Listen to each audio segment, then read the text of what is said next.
अब जैसे मैं नॉवेल्स पढ़ता हूँ, अभी मैं पढ़ रहा हूँ राग दरबारी श्रीलाल शुक्ला की। एक आदमी है उसमें गांव में, उसका नाम है मंगल, लेकिन गांव वाले उसे सनीचर कहते हैं। अभी हमें क्वेश्चन मार्क लग गया कि भाई जिसका नाम मंगल, उसको मंगल को सनीचर काहे कह रहे हो। तो एक वैद्य जी है गांव में, वो उनकी दुकान पे बैठता है और भांग घोटता है। जो लोग पीते हैं उनको तो पिलाता ही है, जो नहीं पीते हैं उनको भांग के फायदे बता के पिलाता है। तो जब किसी को नशेड़ी बनाओगे तो तुमको मंगल कहेगा वो। देखो चिंतन, तुमने साहित्य पढ़ना छोड़ दिया। अगर तुम रामधारी सिंह दिनकर को पढ़ते तो तुम्हें दुख नहीं होता कि तुम्हारे पिताजी क्लर्क हैं। अभी तुम दुख में हो। दिनकर को अगर पढ़ते तो तुम पढ़ते कि प्रसादों के कनकाब शिखर होते कबूतरों के ही घर। जितने बड़े बड़े महल टाइप के लड़के हैं, घर हैं, इनके बच्चों से मिलो, कोमल, नाजुक, मम्मा, हाँ मम्मा डॉगी।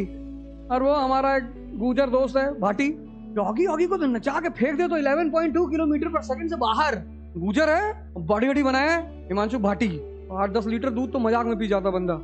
तो कोरोना में उसके गांव गए तो देखे उसका एक भाई था, वो नीम का पेड़ था, उसको हिला रहा था ऐसे। तो मेरा जो सोसाइटी है वहीं से उसका बगल में गांव था, बाहर तो घूम नहीं सकते थे, गांव में उस वक्त सुविधा होती थी, हम लोग अक्सर पहुंच जाते थे क्रिकेट खेलने, वहीं पे टाइम कटता था।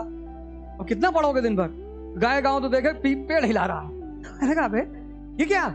अरे कहा भैया लड़ाई वड़ाई हो रही, मेरी शरीर टूट रही, इतना ज्यादा बेचैनी हो रही। देखो गांव में पलने का नतीजा। तुम सोचते हो कि ये शहर वाले अंग्रेजी बोलते हैं, बहुत बड़े हैं, कुछ नहीं बड़े हैं। तुमने एक अजीब सी हीनता पैदा कर रखी है अपने अंदर।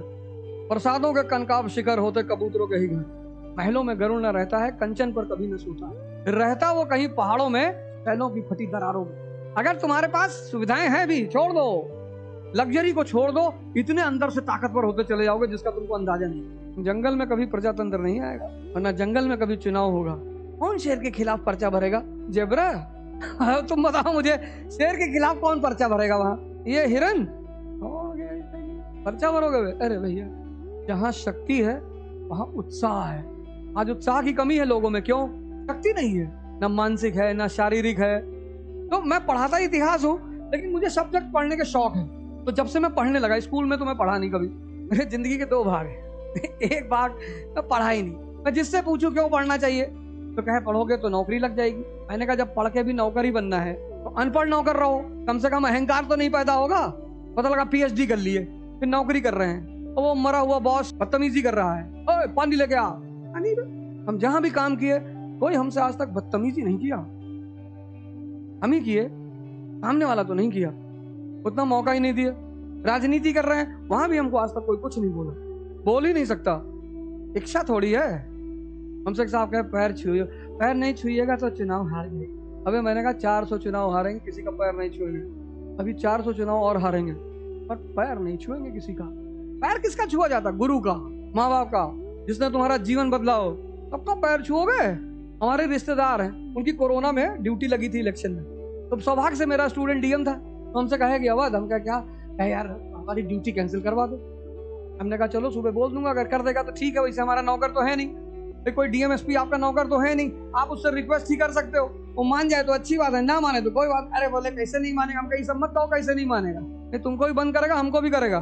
DM बहुत खतरनाक चीज है। प्रधान जी को देखो कैसे गांव में पीछे खड़ा करवा देती है DM, पीछे जाओ, पीछे और पीछे जाओ। वो तो मंजू देवी प्रधान ताकतवर है, कहती जनप्रतिनिधि से ऐसे बात करते हैं। तो गए DM के पास, हम बैठे थे, तो लड़का निकला, DM साहब निकले, मेरे रिश्तेदार से गए, पैर छू लिए तुरंत। देखे अब तुम्हारे फूफा है वे? नहीं, अब काहे पैर छुए? हमने कहा इसका छुट्टी कैंसिल मत करना, तो इसको बंद कर लो, इसको कम से कम 10 लाठी मारो, तुम पैर काहे छुए हुए? क्यों छुए? सम्मान दो, प्रणाम करो कि सर नमस्कार। मानी सी बात है, पद पे है तो सम्मान तो देना पड़ेगा। सम्मान नहीं दोगे तो दिखा देगा कि गांजा था इनकी गाड़ी में, 2 पुड़िया गांजा ले जा रहे थे, तो सम्मान तो भाई देना पड़ेगा। वो तो भाई उसने कमाया है तो देना पड़ेगा। पैर क्यों छुए तुम? तो जब तक तुम अंदर से ताकतवर नहीं होगे तब तक बाहर उपलब्धि नहीं होगी। और अंदर से ताकतवर होने के लिए तुम्हें सूर्य से एक चीज सीखनी पड़ेगी, न्यूक्लियर फ्यूजन। चंद्रमा में नहीं होता, चंद्रमा उधार की रोशनी लेके चमकता है, इसलिए कोई भी उससे आंख मिला लेता है और रात भर मिलाता है, लेकिन कोई सूर्य से रात भर आंख, दिन भर आंख नहीं मिला सकता। शाम तक आंख चली जाएगी 2 घंटे बाद। मंजू देवी जो प्रधान है पंचायत में, उनका नाम है नीना गुप्ता। उनको प्रेम हो गया विवियन रिचर्ड से, वेस्ट इंडीज का बहुत बड़ा क्रिकेटर था वो। प्रेम हो गया तो वो प्रेग्नेंट हो गई, तो विवियन रिचर्ड ने शादी करने से मना कर, हम शादी नहीं करें। अब 1980 के दशक में बिना शादी के माँ बनना, आज लोग मार डालते हैं लड़कियों को, बहुत सारे परिवारों में मार ही डालते हैं। अभी यूपी में बागपत एक जिला है, वहां मार दिया, मार के ले आके गाड़ दिया तुरंत। अच्छा, उसमें उनकी गलती नहीं है, स्त्री के साथ प्रॉब्लम क्या है कि स्त्री का संबंध परिवार के सम्मान से है। स्त्री जब भी कोई कदम उठाती है, वो भी मिडिल क्लास की, तो पूरा परिवार समाज का शिकार हो जाता है। पूरा भाई, बाप, चाचा सब गाली देना शुरू कर देते। तो अगर स्त्री को चाहिए कि मैं जैसा चाहूं वैसा हो, तो उसका एक विकल्प है बड़ा प्यारा, आईएएस बन जाओ। उसके बाद कोई तुम्हारे बाप को कुछ कहेगा ऐसे जीसस क्राइस्ट की तरह, उन्होंने डिसाइड किया कि मैं तो माँ बनूंगी, मैं तो अपने बच्चे को पैदा करूंगी। उनकी बेटी है मसावा गुप्ता, अभी शादी थी उसकी। आखिर वो ऐसा कैसे कर पाई? सिर्फ एक वजह से कर पाई, अगर गांव में होती तो मार दी जाती। E=S। अर्थव्यवस्था और समाज का गहरा संबंध है। जहां भी आर्थिक स्वतंत्रता होगी, वहां सामाजिक स्वतंत्रता होगी। Economic independence leads to social independence. तो आर्थिक रूप से आजाद थी। ये काल भारत का द्वितीय नगरीकरण के चरमोत्कर्ष का काल है। अर्थव्यवस्था अपने चरम पर है और औरतें आर्थिक रूप से आजाद हैं। तो जहां भी आर्थिक आजादी होगी, वहां सामाजिक आजादी होगी। नहीं होगी? यहाँ स्त्रियों की दशा क्यों बिगड़ी? अब तो तुमने फैक्टर जाने ही नहीं। मैंने कहा ना कि जो कोचिंग है बहुत अच्छा। हमसे जब पूछा, एक साहब ने पूछा क्या करोगे विधायक बनकर, हमने कहा सबसे पहले तो मेरा टारगेट है शिक्षा व्यवस्था, और शिक्षा व्यवस्था से पहले टारगेट है कोचिंग व्यवस्था। कोचिंग व्यवस्था 50,000 करोड़ का बिजनेस है, अच्छी बात है, एम्प्लॉयमेंट जनरेट कर रही है, पैसा जनरेट कर रही है, तो उसे खत्म करना तो अनुचित है। मतलब एक बेवकूफी भरा कदम, जो हमें इतना पैसा दे रहा है कमा के और 5,000 करोड़ टैक्स जमा कर रहा है, उस व्यवस्था को हम क्यों मारे? भाई जहां से पैसा आ रहा है उसमें सुधार कर दो। मेरा पूरा इंटेंशन था कोचिंग व्यवस्था को रेगुलराइज करना। फीस लिमिट है, मनमानी कोई नहीं लेगा। और जैसे स्कूलों का औचक निरीक्षण होता है, ऐसे कोचिंगों का भी होगा। फंडामेंटल राइट पढ़ रहे हो और दौरा हो गया इंस्पेक्टर का, तो इंस्पेक्टर की कमाई बढ़ गई। यहाँ भाई क्या क्या पढ़े? बोले साहब फंडामेंटल राइट पढ़ लिए। हाँ बोले बताओ, चलो राइट टू इक्वालिटी समझाओ। और नहीं समझा पाए लड़का तो कोचिंग फाइन देगी। ऐसे बड़े सारे विकल्प मेरे पास है, मेरे सारे विचार है, क्योंकि मैंने इस फील्ड में काम किया है। मुझे पता है कोचिंगों में कोई गलती नहीं है, वो बड़ा प्यार से काम करती है। पर स्टूडेंट हमारा इतना विरोध क्यों करते हैं? सिंपल एक वजह है। अब जैसे मैंने तुम्हें डायग्राम दे दिया बना के, अब तुम क्या करोगे? अपने हिस्ट्री के टीचर से पूछोगे। अब अगर वो बेचारा बता ले गया तो बहुत अच्छी बात है। अगर वो नहीं बता पाया तो तुम पे गुस्सा नहीं होगा, वो यही भड़का रहा है। अच्छा खासा हम पढ़ा चले जाते हैं, कोई कभी क्वेश्चन ही नहीं पूछा। 25 साल से इस फील्ड में हूँ और लोग कहते हैं अवध ओझा नहीं पढ़ाते नहीं। आज तक कोई मेरी क्लास में नहीं आया। मैं इंतजार कर रहा हूँ किसी एक आदमी का जो आए क्लास में बैठे, हमसे 10 ठो सवाल करे। बस सोशल मीडिया पे लिखते हैं यूट्यूब, उसका मैं बुरा नहीं मानता, क्योंकि जैसे कुत्ते का काम भौंकना है, ऐसे हिजड़े का काम है गाली देना। देखो कैसे घूम घूम के गाली देते रहे, और उनकी गाली आशीर्वाद मानी जाती है। इससे ज्यादा कर ही क्या सकते हो? और सामने पड़ जाओगे तो भगवान जाने क्या होगा। सामने कोई नहीं पड़ा। मैं तो एक्सीडेंटल टीचर हूँ ना, हम सब बदतमीजी थोड़ी कर सकते हो। आमतौर पे टीचर की क्या कॉन्सेप्ट है इंडिया में? अबे टीचर है, चलो हम गलती से टीचर है, हमारे अगल बगल मत आना। हम जब चुनाव लड़ने गए तो हमसे पहले 15 दिन तो बड़ा मजा लिया लोगों ने। अरे ऐसे थोड़ी होता है।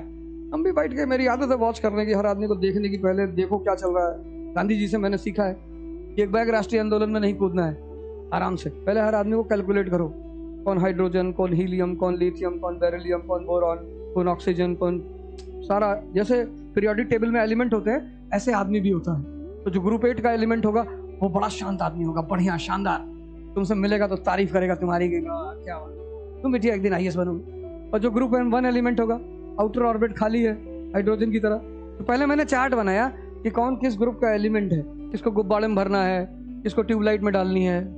15 दिन तक होमवर्क किया आराम से, डायरी बनाया। 15 दिन जब खत्म हो गया तो मैं तो भैया भगवान कृष्ण को मानता हूँ, बांसुरी लेके चलो, पर अगर शिशुपाल बदतमीजी करने पर उतर ही आए अब तो मारना पड़ेगा ना। तो गाली एक दिन में दे रहा है, 90 पे रुक जाना चाहिए था। और भगवान मुस्कुरा रहे हैं, फिर उसको टोक भी रहे 90 गाली पे कि भाई 90 हो गया। अरे कह रहा 100 दूंगा, 4 गोली मारेंगे, 100 गाली दे दो। ऐसे कैसे 100 दे दोगे? ऐसे कैसे गाली दे दोगे? चलो 100 दे दिए, बुआ के लड़के हो, कोई बात, पर लिमिट है ना। इस देश का जो सबसे आइडियल भगवान है वो है भगवान कृष्ण। बदतमीजी मत करो। क्यों करोगे बदतमीजी? देखो पंचायत में जो लड़के हैं, एक तो तुम बाइक पे बैठ रहे हो, ऊपर से रात में उसको फोन करके गाली दे रहे हो, जानबूझ के बदतमीजी कर रहे हो। भाई सोसाइटी है, ड्राइवर किसी दिन गलती से पार्क कर दिया, भाई साहब आए, कॉल बेल बजाए, मेरे घर बाहर आए, मैंने कहा जी भैया है, मैं बहुत कुत्ता आदमी हूँ। इतने गुस्से में थे वो, तो मैंने उनसे सिर्फ इतना पूछ लिया कि ब्रीड कौन सी है। अब जब तुम ही बोले हो, खुद ही बोले हो कि मैं बहुत कुत्ता हूँ, मैंने कहा जर्मन शेपर्ड हो, रॉटवेलर हो, शिट्जू हो, तो भैया देसी हो, ब्रीड बताओगे तो उसी हिसाब से तो बात करूंगा। वो और गुस्सा हो गए, बदतमीजी कर रहे हो, हम अपने ही बोले हो भाई यार करेंगे, जा कर जा, अब वहीं खड़ी होगी गाड़ी।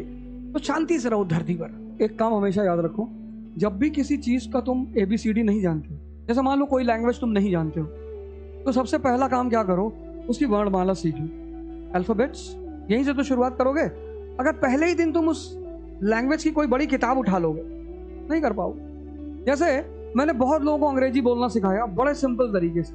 अमर चित्रकथा आती है, चित्रकथा में जो कहानियां बचपन में पढ़ते थे ना, कॉमिक्स, अब चित्रकथा जो होती है वो बच्चों के लिए होती है। अगर तुम चाहते हो तुम्हारी इंग्लिश तुम जानते हो, फ्लुएंट नहीं है, चित्रकथा पढ़ना शुरू कर दो। कम से कम 5000 चित्रकथाएं हैं, हर व्यक्ति पर एक चित्रकथा है। डॉक्टर अंबेडकर, APJ कलाम, तुलसीदास, कबीरदास, सब पे। तो सरलतम से कठिनतम की तरफ जाओ। जैसे अगर तुम्हारा ज्योग्राफी नहीं क्लियर है तो कक्षा 6 से 8 NCERT, 6 से 8, 12th पे पहले मत जाना। पहले तुम समझो लैटिट्यूड क्या है, लॉन्गिट्यूड क्या है। लैटिट्यूड पढ़ के हमें क्या समझ में आता, समय लॉन्गिट्यूड से मौसम और जलवायु। अफ्रीका 2 ट्रॉपिक्स के बीच में पड़ता है, पूरा अफ्रीका, तो पूरे साल उसको सबसे ज्यादा सनरेज मिलती, तो गर्मी का कॉन्टिनेंट है। अगर तुम पूरा अफ्रीका देखो तो ट्रॉपिकल जोन में है, ट्रॉपिक ऑफ कैंसर, इक्वेटर और ट्रॉपिक ऑफ कैप्रिकॉन, पूरा अफ्रीका पूरा। यानी अगर तुम्हें किसी जगह का जलवायु समझनी, अब ये मान लो अफ्रीका है, तो ये ट्रॉपिक ऑफ कैंसर, ये इक्वेटर 0 डिग्री और ये ट्रॉपिक ऑफ कैप्रिकॉन, तो पूरा अफ्रीका ट्रॉपिक्स में पड़ता है। तो जब पूरा अफ्रीका ट्रॉपिक्स में पड़ता है तो सबसे ज्यादा सनरेज यहाँ पे मिलेगी। यानी बिना लैटिट्यूड समझे तुम जलवायु नहीं समझते। अब तुम सोचो, अगर तुम क्लाइमेट की किताब उठा लो, क्लाइमेट पढ़ना शुरू कर दो, बिना लैटिट्यूड समझे, तो संभव हो पाएगा? नहीं हो पाएगा। ऐसे 8 देखो, थिंकिंग यार, क्रिटिकल थिंकिंग का एक बड़ा प्यारा तरीका ये है, मैंने कहा ना कि तुम चिंतन नहीं करोगे तो वो अप्रोच आएगी नहीं। देखो पंचायत सीरीज तुमने भी देखी, पंचायत मैंने भी देखी। अगर मैं तुमसे कहूँ पहली सीरीज के 4 इंपॉर्टेंट चीजें बताओ जो तुमने उससे सीखी। पहला, अंधविश्वास को जागरूकता से दूर किया जा सकता है, भूत वाला एपिसोड, ये पहली बात है। अंधविश्वास को किससे दूर किया जा सकता है? जो देखो वही कह रहा पेड़ मेरे पीछे भागा, पेड़ मेरे पीछे भागा। उसने पूछा देखे हो? कहा देखे तो नहीं है। तो फिर वो पहले आदमी के पास, मास्टर साहब के पास पहुंचा। वो किसके मास्टर ने? विज्ञान के। कहता ठीक है कोई बात नहीं मास्टर साहब, जा रहा हूँ DM साहब को बताता हूँ इस गांव में एक विज्ञान के मास्टर हैं, उनके पीछे भूत चल रहा है, उनको भूत दिखाई पड़ता है। तो बेचारे मास्टर साहब रात में आते, कहते भैया ये मत करना, सस्पेंड हो जाएंगे। तब कहते हैं मैंने सारी बात तो बता दी थी, एक बात नहीं बताई है। क्या? गांजा पिए थे उस दिन। अब जब गांजा पियोगे तो आसमान छूओगे, तारा मंगल तोड़ लोगे, ऐसे बुद्ध तोड़ लोगे। तब वो पहुंचते हैं किसके घर? प्रधान के घर। तब मंजू देवी बेलन लेके आती है, बहुत गुस्से में है, इसलिए नहीं कि इसने गांजा पिया था, इसके गांजा के चक्कर में एक बार वो गिरी तो घुटना फट गया, और दूसरी बार वो कहती है इस बात को, और दूसरी बार उनकी 6000 की साड़ी फट गई। ये है क्रिटिकल थिंकिंग। जब गौर से देखोगे, गौर से, ध्यान से। तुम में से कितने लोग पूछते हो क्या जॉब के साथ तैयारी हो सकती है? सचिव जी जॉब के साथ ही तैयारी कर रहे हैं। संगत का क्या रोल है? देखो वहां संगत का क्या रोल है। विकास बहुत पढ़ा लिखा नहीं है, लेकिन सचिव को जब जब सचिव दिक्कत में आते तो मोटिवेट करता है, सर प्रतिभा बहुत है आपके अंदर। संगत, इतना मैसेज है उसमें। अगर तुमसे फर्स्ट पार्ट पे एस्से लिखने के लिए कह दिया जाए, लेकिन तुमने ध्यान से देखा ही नहीं होगा। उसमें सबसे बड़ी चीज क्या है? सामाजिक जागरूकता। प्रधानपति झंडा नहीं फहराएगा, प्रधान ही फहराएगी। और प्रधान पद फंसती किस चक्कर में है? प्रहलाद चा के चक्कर में। कहते हैं एक झंडा रोड पे भी लगा दो। यही तो कहते हैं कि अगर ये बैनर रोड पे लग जाता तो लोग देखते, थोड़ा भौकाल बनता। और लोगों को देखने के छोड़ तो DM जा रही होती है, वो देख लेती है। प्रधानमंत्री कहता गाड़ी घुमाओ। वो तो सौभाग्य से मंजू देवी ने जनगण मन सीख लिया था, नहीं तो सचिव जी को सस्पेंड होने से कोई बचा नहीं पाता।